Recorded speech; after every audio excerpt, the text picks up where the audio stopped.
हिंदी में व्याकरण से है कि भाषा किसे कहते हैं। क्या जानेंगे?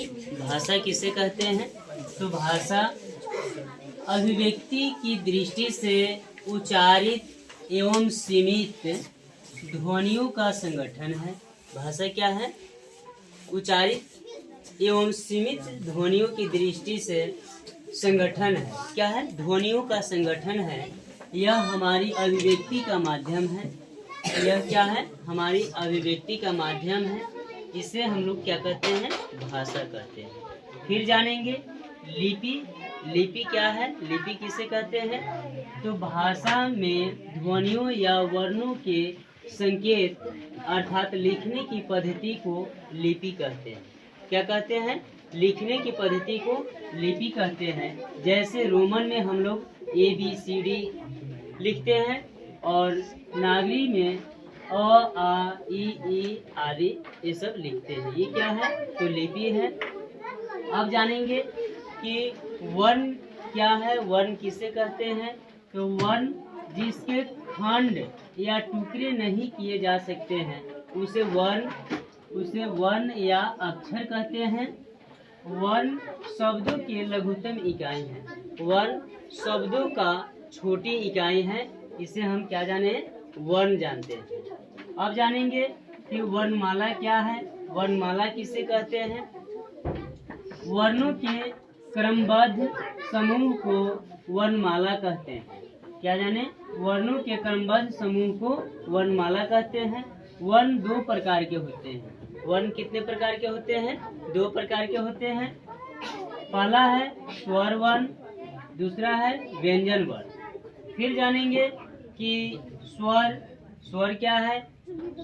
तो स्वतंत्र रूप से उच्चारित वर्ण या ध्वनियों को स्वर कहते हैं। यानी स्वतंत्र रूप से उच्चारित वर्ण या ध्वनियों को स्वर कहते हैं। हिंदी में कुल 11 स्वर है। हिंदी में कुल कितने स्वर हैं? 11 स्वर है। जैसे अ आ ई उ री ए ओ तथा औ है। कितने हैं? 11 स्वर है। अब देखेंगे स्वर के कितने भेद होते हैं, स्वर कितने प्रकार के होती है।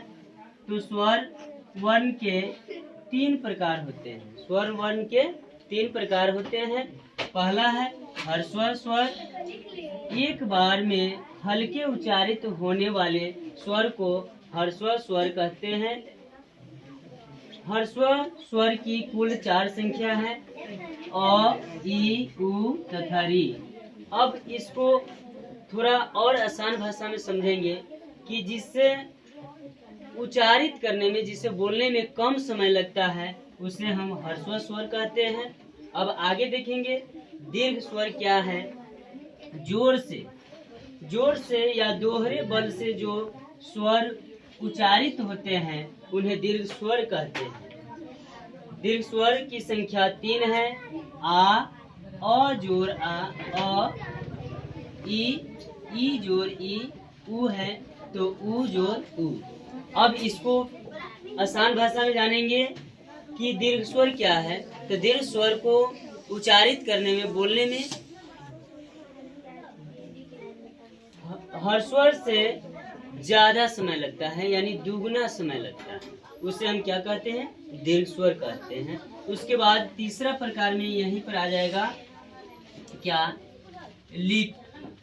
प्लुत स्वर। क्या?